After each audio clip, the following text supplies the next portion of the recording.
In the opening paragraph of the proclamation acknowledging the first observation of the birthday of Dr. Martin Luther King Jr. as a national holiday, President Ronald Reagan stated, "It is a time for rejoicing and reflecting. We rejoice because in his short life, Dr. King, by his preaching, his example, and his leadership, helped to move us closer to the ideals on which America was founded. We reflect on his words and his works." Dr. King was truly a prophetic voice that reached down over the chasms of hostility, prejudice, ignorance, and fear to touch the conscience of America. He challenged us to make real the promise of America as the land of freedom, equality, opportunity, and brotherhood. As we reflect on the 26th anniversary of the holiday and Otterbein's 25 years of celebrating Dr. King, we continue to hear the echo of President Reagan's words, "Truly, this is a time for rejoicing and reflecting." We rejoice on how far we have come and reflect on the social and economic challenges that are before us. Welcome to the 2012 Martin Luther King Jr. Convocation. I would now like to introduce the Otterbein University chaplain, Reverend Monty Bradley. Reverend Bradley provided the invocation at Otterbein's first celebration of Martin Luther King Jr.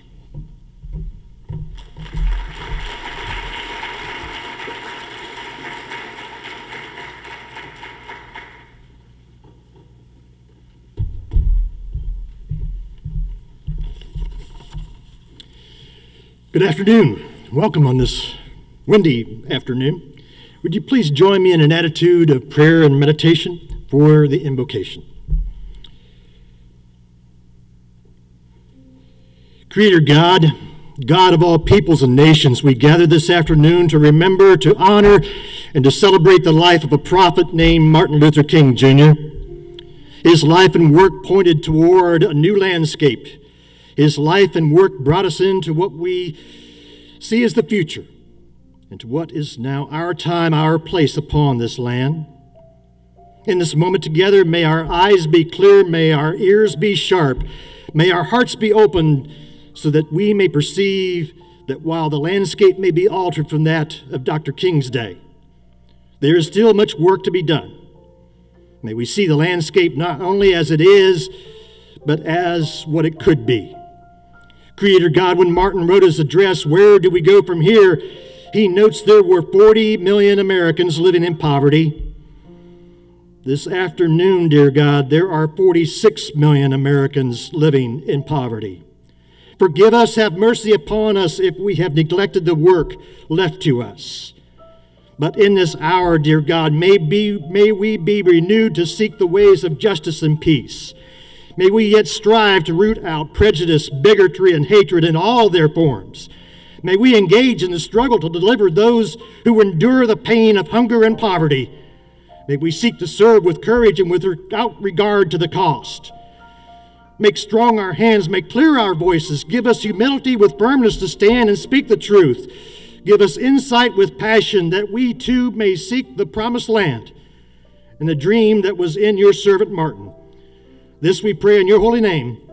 Amen. And would you please rise now and join with the Otterbein Gospel Choir in singing "Lift Every Voice" and sing the Black National Anthem.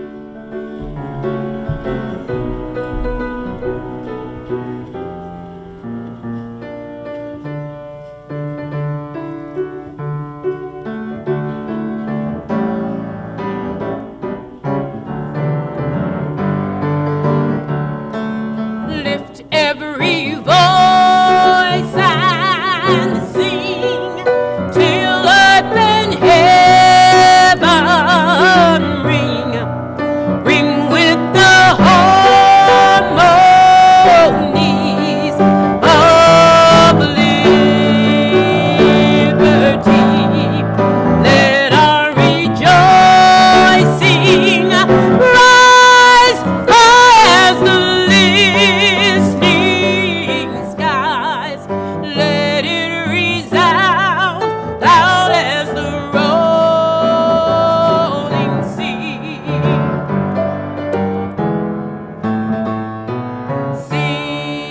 a song full of the faith that the dark past has taught us. Sing a song full of the hope that the present has brought us out from the gloomy past till now we stand at last where the white gleam of our bright star is cast.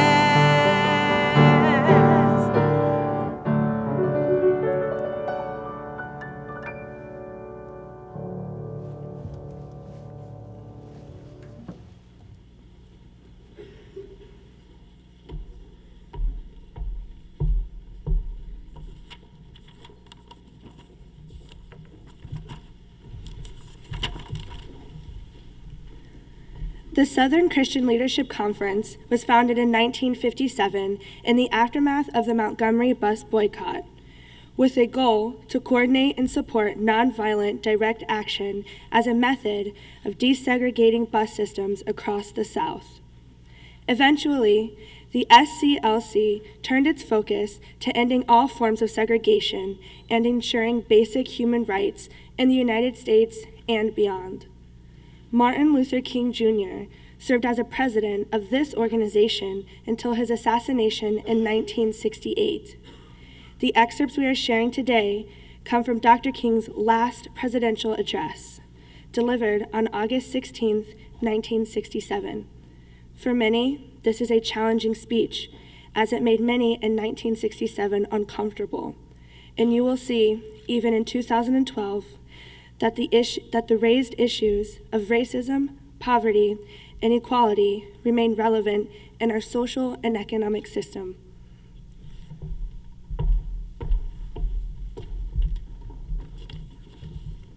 The problem indicates that our emphasis must be twofold.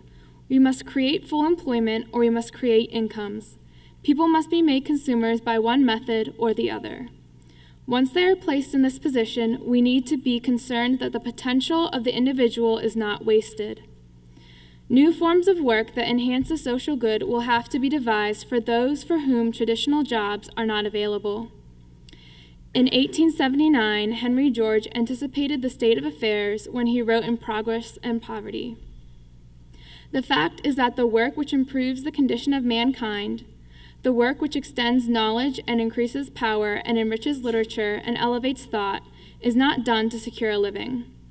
It is not the work of slaves driven to their tasks, either by the taskmaster, or by animal necessity. It is the work of men who somehow find a form of work that brings a security for its own sake and a state of society where want is abolished.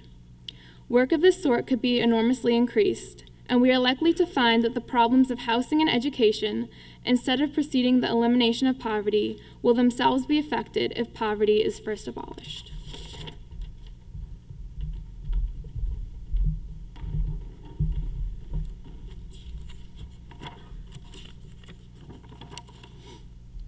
He said, in other words, your whole structure must be changed. A nation that will keep people in slavery for 244 years will thingify them, make them things. Therefore, they will exploit them, and poor people generally, economically. And a nation that will exploit economically will have foreign investments in everything else, and will have to use its military to protect them. All of these problems are tied together. What I am saying today is that we must go from this convention and say, America, you must be born again.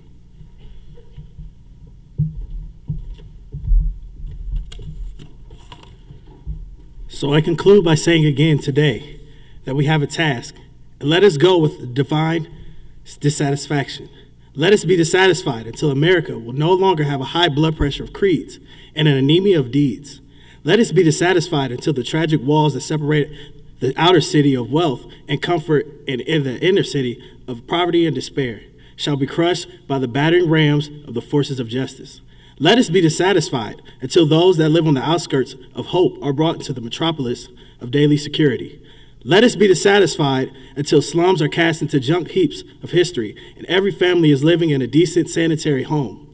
Let us be dissatisfied until the dark yesterdays of segregated schools will be transformed into bright tomorrows of quality and integrated education. Let us be dissatisfied until integration is not seen as a problem, but as an opportunity to participate in the beauty of diversity.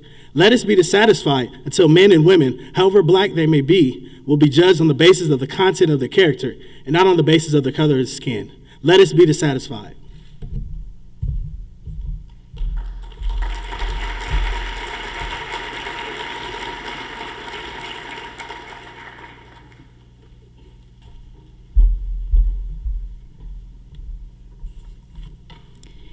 David Stovall is an associate professor of educational policy studies and African American studies at the University of Illinois at Chicago.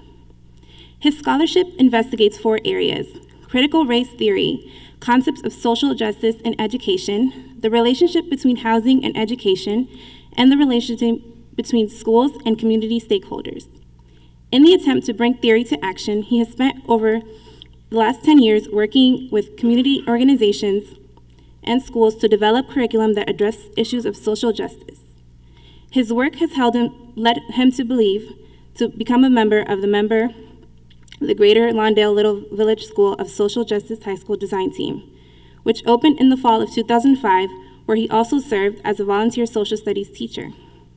Furthering his work with communities, students, and teachers, Dr. Stovall works with a collective of college professors in California, Arizona, and New York who teach high school courses in addition to their duties and responsibilities as university faculty. I've been working with this group for 8 years. The idea to provide historically underserved schools with college access through their interactions with us. We've been enrolling the students that take classes with us in their respective universities to get college credit. Dr. Stovall, a native of Chicago, graduated from Luther High School South in 1990. He received his undergraduate degree and PhD from the University of Illinois at Urbana-Champaign. His motivation for going into the field was the combination of family members, neighbors, and members of community organizations that supported him in doing educational justice work without fear of persecution. Please join me in welcoming Dr. David Stovall.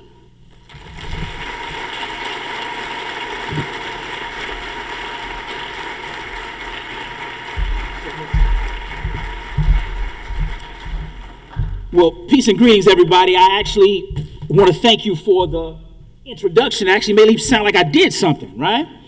And I also want to thank the Convocation Committee for inviting me, because by the time I'm finished with my comments, you will see why I'm often uninvited to particular places.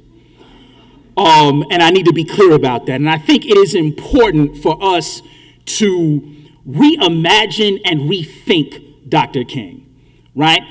By a show of hands, who today was the first time you heard his address to the SCLC, his 1967 address to the SCLC?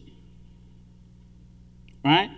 And how are we taught about Dr. King, right? And I think about my own upbringing in grade school, right? And it's always thinking about, yeah, we got a day out of school. But when I was in grade school, the state of Arizona refused to acknowledge the King holiday as a state holiday. And Reagan, actually, of all people, which is kind of strange, put it into a federal holiday. Now, there was a guy who was the governor of Arizona by the name of Meacham. And Meacham was on the television show that still comes on to this day called Nightline. And if anybody was a big Nightline buff, it was a guy named Ted Koppel, who used to have this red coiffure hair that I thought was like a miniature fro, right? But it was just like a fro that had like waves in it or something, right? So I would always watch Nightline, and I would look at Ted Koppel, and Ted Koppel was interviewing Meacham. And Meacham said something very interesting that was tattooed in my brain since the early 80s. He said, well, I don't see what Dr. King did that was all that memorable. And as at that time, a 10-year-old listening to that, I said, well, wait, somebody called for his death and killed him because of what he was doing. We have to rethink that. And I was thinking, looking at this looking at this guy on television saying, wow, there's a justification that he's using for this, right? And I also want us to think about how King is reduced to August 28th, 1963, right?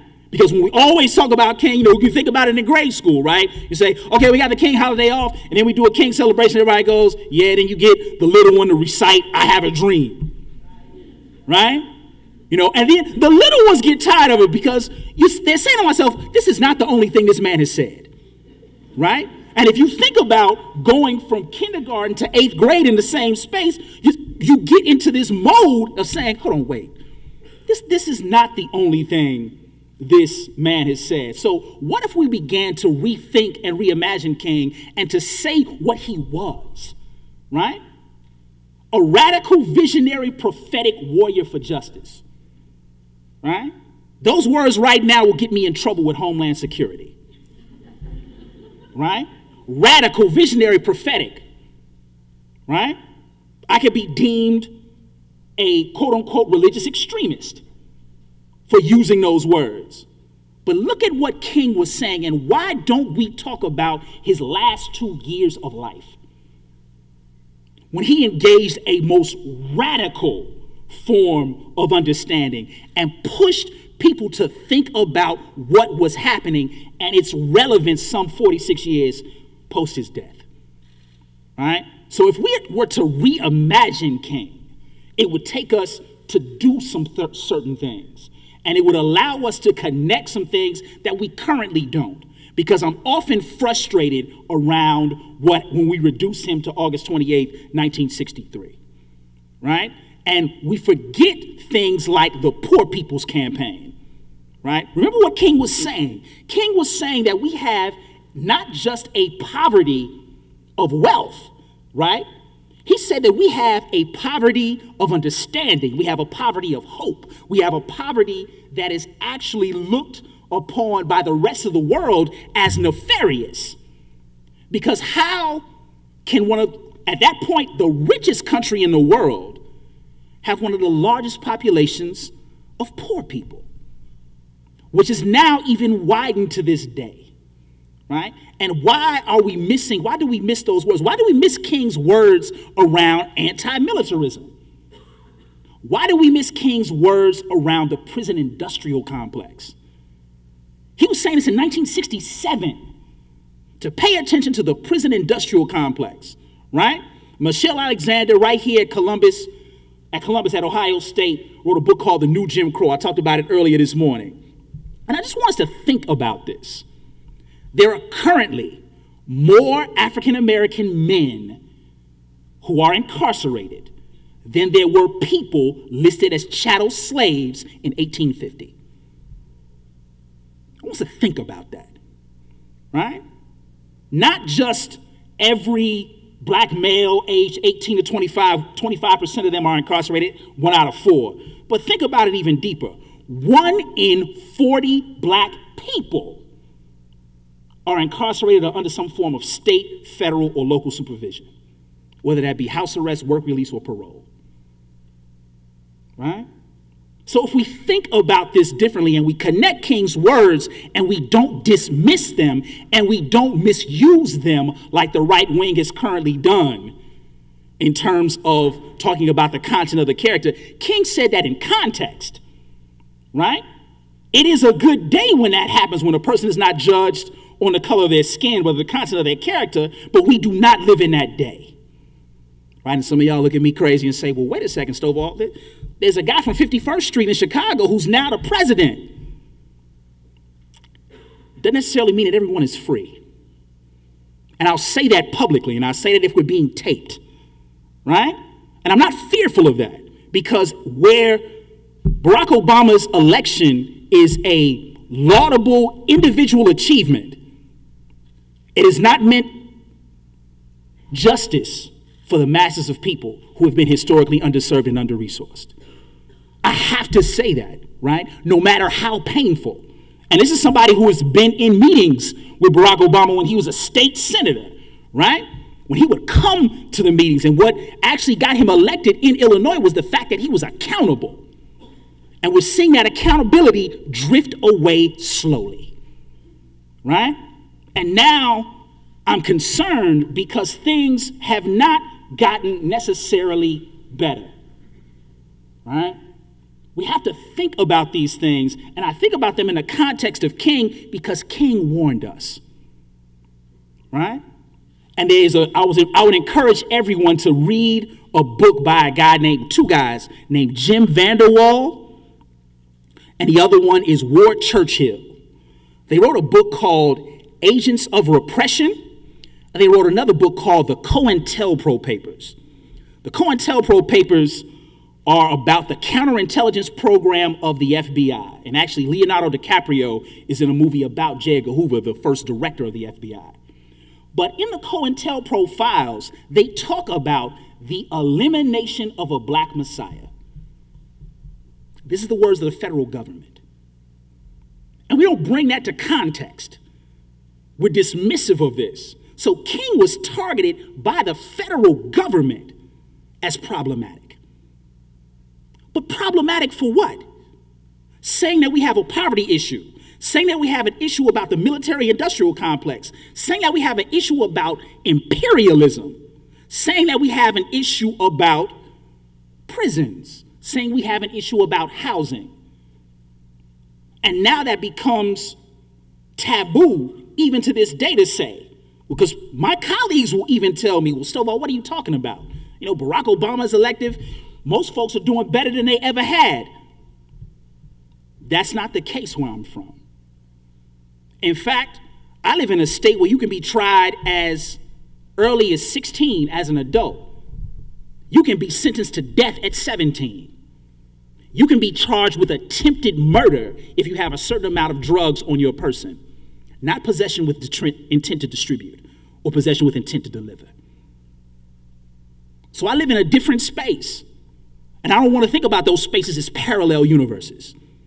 I want to challenge us to think about what the fight is for justice. Because King was challenging us to engage in a fight, right? I mean, a knockdown, drag out, head busting, hair pulling, busted lip, broke limbs fight, right? He was challenging us, as we say in my neighborhood, to get down, right?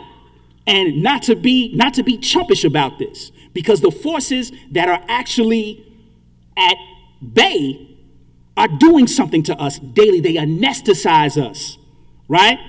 We got our minds on Snooki, right? Or Love and Hip Hop, and our worlds are potentially crumbling around us. Right? And not to judge if you watch those spaces, those shows, but to understand that there is something happening to us and many of our peers and many of our family members that we now excuse. And it becomes important to me because I work in schools and I'm seeing what's happening to young folks. In Chicago, we've lost 200,000 residents in 10 years. 178,000 of them were black. 80% of that 178,000 lived in public housing. Where did they go? King's challenge to us was to say they were purposefully removed, that they were sent to certain places. Katrina was not a natural disaster, but an unnatural response that left people to die. And we have to say that no matter how painful that is, right? This travesty around the current financial crisis and why none of those suckers are locked up is criminal, right? You have Goldman Sachs actually paying off the federal government within a month and then giving their traders $1 million bonuses, $1 million bonuses. And they got bailed out. So think about this just conceptually. You're giving somebody $1 million, you're bailing somebody out, and then they give their homies $1 million. I've seen people die for less. And if you really want to take it 100%, there's no way that you're getting away with that without getting busted in your mouth. Right? But again, King would challenge me on my violent approach. And at the same time, I have to bear witness to that challenge. Because in this day and age, we're seeing things like we have never seen. You all as young people will see some things that I have not experienced as someone who's about to become 40, right? I have to bear witness to that.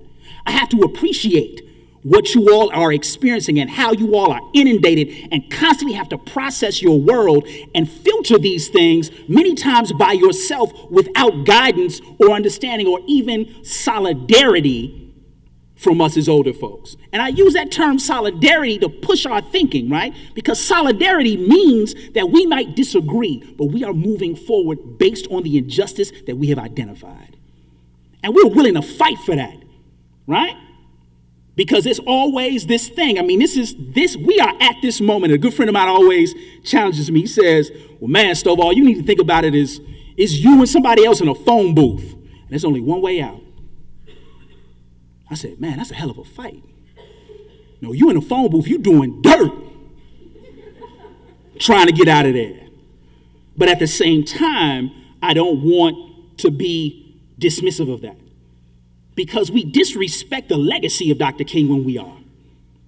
And too many times we disrespect folks who stood for justice. Even to the point, I don't know if you all have seen this, where they messed up the quote on the statue in D.C. I'm saying, man, can you catch a break?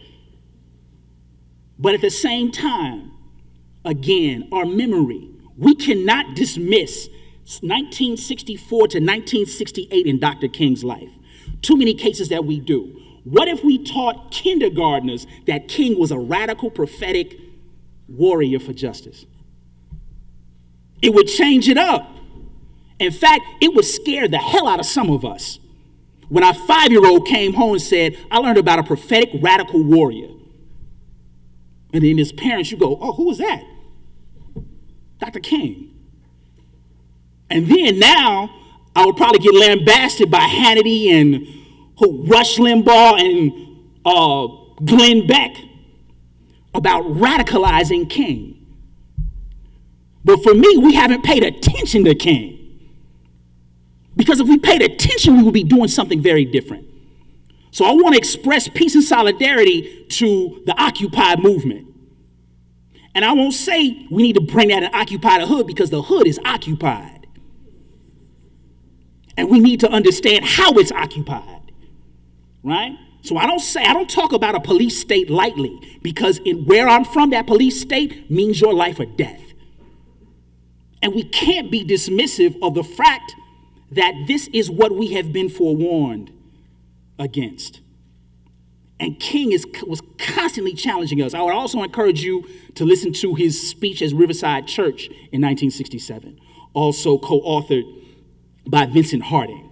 I would also encourage you to read the excerpt from what you all saw today from Where Do We Go From Here, Chaos or Community. These are things where he's laying this thing out, right? And people before him dismissed him. Right? And that Poor People's Campaign is still something that, again, we have to pay attention to, because in our current political space, we don't even say the words poor people. And think about that. They're erased from the map. How do you erase a situation where 1 in 6 people in the United States are potentially living in poverty? How do we do that? And when we get into that, we are selling false hope. Paulo Freire reminded us of this. He called it false generosity, right? It's always, when you think about it, the best way to think about false generosity is think about your experience in school. Think about that one teacher who always smiled in your face but hated your guts, right? And it was always that smile like, hi, I hate you, right? Wish you never came in, right? That was about 5 years of my grade school experience. Walking in the door and being like, Stovall, you know where to go, right? I ain't even started nothing yet. It's the first day. I don't even get to hide, you know, right? But that sense of false generosity, and false generosity means that you have now sold someone or given someone a false sense that you actually are in solidarity with them. And in fact, you work against them. And for me, the legacy of King is understanding this. This is not happenstance. These things don't come out of the blue. And a lot of times people try to reduce King and say, well, he wanted peace and justice and love. But I want us to understand if there's one thing that you leave here, King said none of those things come without struggle. Love is a radical thing, right? To love somebody deeply and fully is a radical enterprise, right? As the health folk will tell us, and some of you all who are in nursing, this is high-risk behavior. To love someone unconditionally, to love someone because they could potentially kill you tomorrow. And he had that type of love. And that's hard to do, right? And many of us don't do it. But in parting, I want us to understand that fight and not relinquish ourselves or dismiss ourselves from the need to fight, because these things are getting tougher and the challenges are becoming deeper. And hope is a real thing, but only if it is actualized. You cannot sell folks on false hope. Hope must be material. Hope must be a process that leads you into knowing what you can do. Hope is a sense of control of one's destiny. Period. Right? And I'm not afraid from that. Right? So I always speak to young folks and college students, what have you, as if it is my last time I will see you. Because sometimes it will be, right? For issues out of my control. Like, see, we brought Stovall. There you go. Right? Always talking that talk, getting people riled up, and now we got to deal with the aftermath. Right? So if that happens, to me, that's a good thing. Right? But I think about it in terms of I'm not dismissive of that process. I'm not just going to tell you, yes, go on and run up in the administrator's office, get riled up, break stuff, and go home. Nah, there's something different there. And we have to be clear about what those differences are. And we have to pay attention, so let us not disrespect King. Let us honor him. Let us fight like he did. And let us not be apologetic about our fight. Because this struggle is for the last person standing. I do not say that lightly. My high school students have identified to me that they make life or death decisions every day.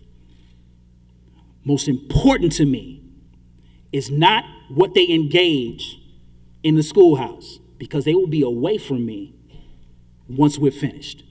I want them to come back. And I want them to come back with the ability to make an informed decision. And too many times we don't support that. In fact, I go 100%, and not to quote Jay-Z, but sometimes my students say, man, Doc, you kind of go ham. And for folks who don't know what ham is, I'll tell you later. And this thing around saying, look, I'm not as concerned about school. I'm concerned with your education. And those can often be two very different things. And I want to be clear about what that education is, as me working in solidarity with you, right? Knowing that we might disagree, but we are pushing forward with the understanding that our goal is justice. The things that will improve and maintain our lives and make our lives better, not just for ourselves, but for those who come beyond us and our grandchildren's grandchildren. So in closing, please take my challenge seriously.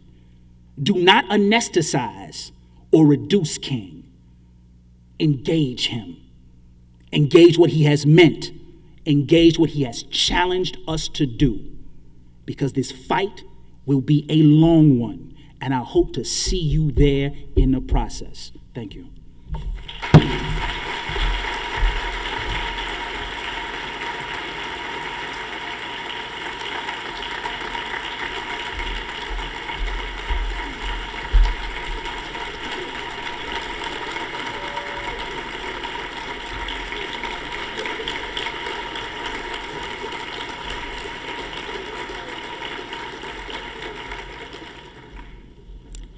Thank you, Dr. Stovall. I would now like to introduce the Otterbein Gospel Choir under the direction of Miss LaJoyce Daniel Kane.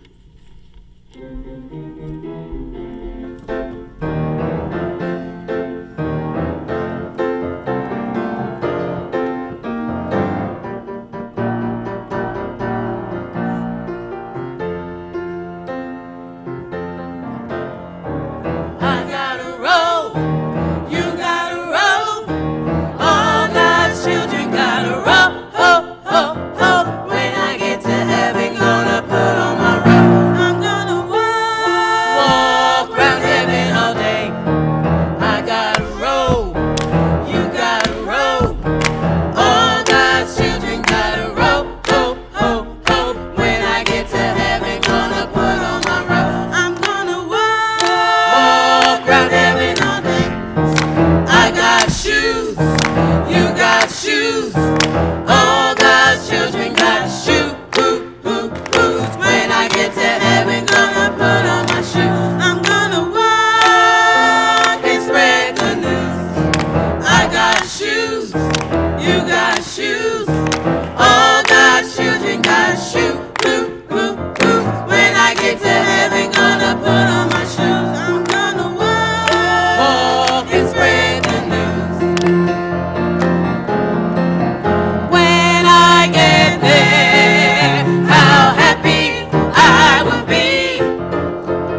fiery furnace, then why not every man? Oh, didn't my Lord deliver Daniel? Deliver Daniel, deliver Daniel. Didn't my Lord deliver Daniel? Then why not every man? He delivered Daniel from the lion's den, Jonah from the belly of the whale, and the Hebrew children from the fiery furnace. Then why not every man? Oh, didn't my Lord deliver Daniel? Deliver Daniel, deliver Daniel. Didn't my Lord deliver Daniel? Then why not every man? Then why not every man? Then why not every man?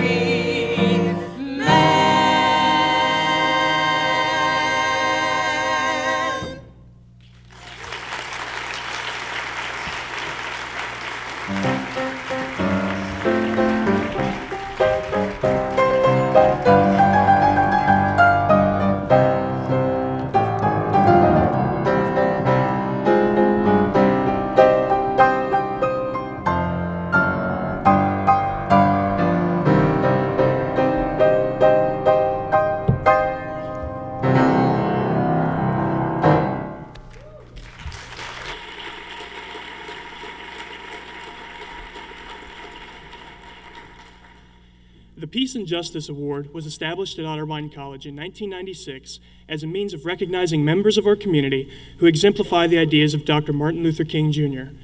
Any faculty or staff member, student, or recognized organization is eligible to receive this award. There are four main criteria that are used in selecting recipients for this award. First, the recipients are individuals or organizations who are involved in activities on the campus or in the community which serve to balance inequities.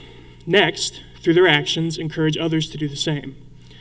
The third criteria that recipients exhibit is that they promote equity and equality in the classroom and/or community. Finally, they demonstrate the principles of nonviolence in solving problems. We're excited this afternoon to give out our second Peace and Justice Award for an Otterbein organization. As written in a letter of nomination for this year's recipients, are always a phone call away. They take concepts of fairness and justice to heart, and their perspective guides their actions. Their behavior on campus is above reproach, and they are models for student behavior. In many ways, this organization is the most visible body that demonstrates and upholds the integrity of the university's mission to develop responsible individuals. They are involved in numerous activities on campus, protecting the rights of all persons to ensure equality. They respond to all calls from anyone about anything to provide whatever assistance is needed. And their peaceful and educational approach is paramount at an institution that values education above all. They put the needs of others first, above their own, in their service to the larger society. As Dr. Martin Luther King once said, life's most persistent and urgent question is, what are you doing for others? It is my pleasure to present the 2012 Martin Luther King Jr. Award for Peace and Justice to the Otterbein University Police Department, who answer that question every day with their consistent, demonstrated philosophy of service first.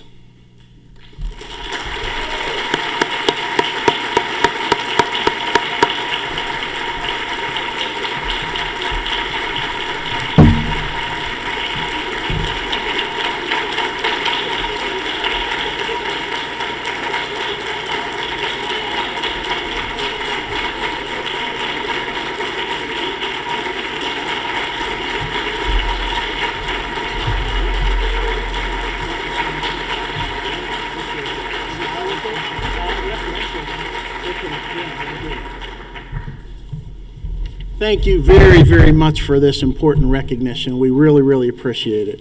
As you can see, I brought two of our officers up here with us because I accept this as a team award. especially for those officers that you see day in and day out helping you no matter what time, day or night it is. So it's really, really important for them. They're really going to appreciate this, and I wish they all could be here. So thank you very, very much. I'd also like to thank our Student Affairs Vice President Bob Gaddy, the Student Affairs Directors. As you know, we work very, very closely with them. We appreciate their support. And as everyone knows, Student Affairs really sets the tone for our police department. We're so honored to be able to serve Student Affairs and the Otterbein community and accept this award. Thank you so much.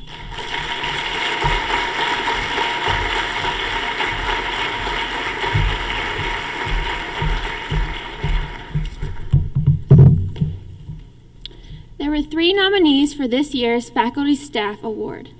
Suzanne Ashworth, Associate Professor and Chair of the English Department, Denise Shively, Senior Instructor in the Department of Communication, and Lois Zudi, Director of Library and Associate Professor. This year's recipient is a woman who throughout all of her work on campus and the greater community demonstrates a compassion for helping others to a level that far exceeds the average, and that is in alignment with the vision of Martin Luther King Jr. She dedicates herself tirelessly on campus and in the community as an advocate for social justice principles. Her work is best exemplified in her development and dedication to the Erin McKenzie Virtual Welcoming Space. This space commemorates the life of Erin McKenzie, a Westerville South graduate who she met while they both volunteered as ushers at Otterbein Theater Productions. Erin was a person with Down syndrome, but is better defined as a source of great compassion and inspiration for all who met her. She has been fundamental in shaping the virtual space in Erin's memory and for encouraging the campus and community to think differently about individuals with disabilities. She has promoted this discussion on campus through the invitation of speakers and panel discussions to examine the idea of disability and what it means for society. Fundamentally, the issue is to treat all individuals with respect and provide inclusion to the learning environment. However, her involvement in helping others expands beyond the virtual space. She also serves as president on the board of directors for PBJ Connections and is a board member for the Westerville Symphony Orchestra. PBJ Connections uses equine therapy to help at-risk youth grow emotionally and behaviorally. For both of these organizations, she passionately raises funds and promotes their activities. Further, she has been in charge of Otterbein's United Way Drive for many years. This year's recipient of the Faculty Staff Martin Luther King Jr. Award for Peace and Justice goes to Lois Zudi.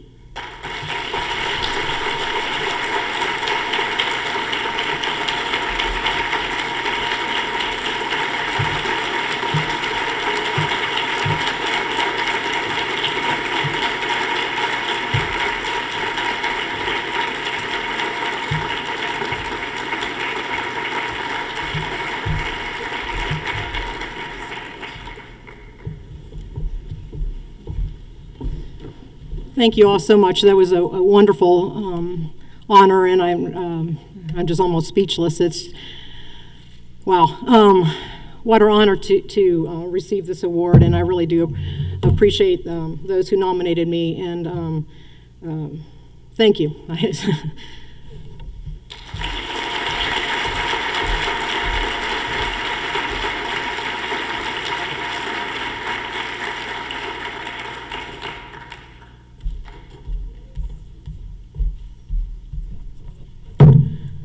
This year's recipient of the Martin Luther King Jr. Student Peace and Justice Award is an individual who has served as a GLBTQ activist, educator, and mediator. She's coordinated events that have made us more attuned to GLBTQ teen suicide, bullying, hate speech, transgender issues, ethnic and sexual identities, and so much more. Under her leadership, Free Zone has been a vital presence in homecoming parades, the Tone of Oppression, Coming Out Day, GLBTQ Awareness Week, and a Day of Silence. Beyond that, this individual resolves conflict with a rare combination of empathy, understanding, and advocacy. She listens. She keeps confidence. She offers herself as a resource to closeted and partially out students. She's contributing to the development of a campus safe zone program. And this spring, she'll coordinate Otterbein's first campus-wide event on genderqueer identities and gender-specific spaces. Her nominator said, "I want her to say that she doesn't believe in radicalism, and yet she's one of the most radical people I've ever known. Creatively, compassionately, and steadily radical. She doesn't believe in violence or factionalism, but like all radicals, she works to change the world, and she empowers us to live the dream." It is with great pleasure that I present this year's Students' Peace and Justice Award to Bianca Yon.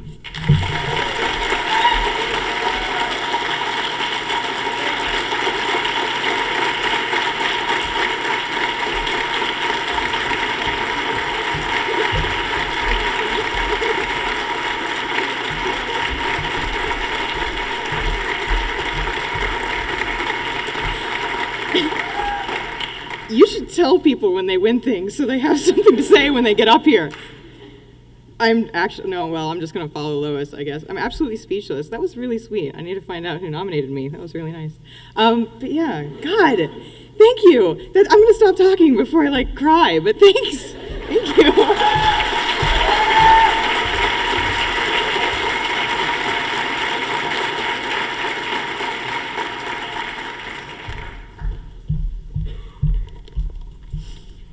Dr. King's dream is ageless and timeless. Even though his vision and philosophy were framed in the 1960s, they continue to be a focal point and inspiration for so many people in 2012. This year, the MLK Convocation Committee invited high school students to share what the dream means to them. 3 students from area high schools submitted artwork for the first ever Dr. King Multimedia Essay and Art Contest at Otterbein University. Please take time to visit the displays in Roush after this event. Also, we would like the students in attendance to please stand and be recognized.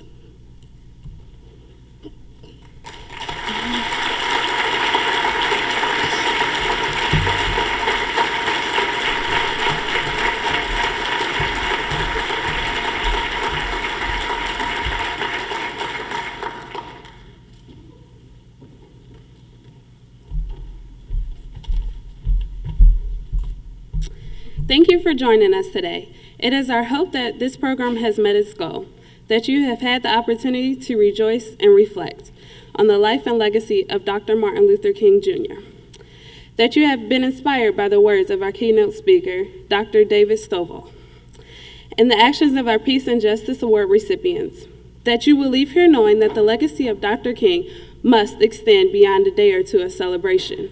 As Dr. King said, "This is not the time to engage in the luxury of cooling off, or to take the tranquilizing drug of gradualism. Now, it is the time to make real the promise of democracy." The Otterbein University Martin Luther King Convocation Committee is pleased to announce Dr. King Multimedia Essay and Art Contest. The purpose of the contest is to allow Otterbein students an opportunity to showcase their talents through words, music, art, a short film or video reflecting upon Dr. King's vision and demonstrating how civil rights, diversity, and social justice have affected their lives. Students are asked to consider the following: reflecting on Dr. King's words and deeds. What is your dream for social justice, and how will you alter the landscape? Prizes will be awarded to the top 3 entries. Entries are due no later than Friday, February 17, 2012. We invite you to join us in the Fisher Gallery for a reception celebrating Dr. Martin Luther King Jr. and our 2012 Peace and Justice Award recipients, and a multimedia presentation on Dr. King's legacy at Otterbein. Once again, thank you for attending the Martin Luther King Convocation.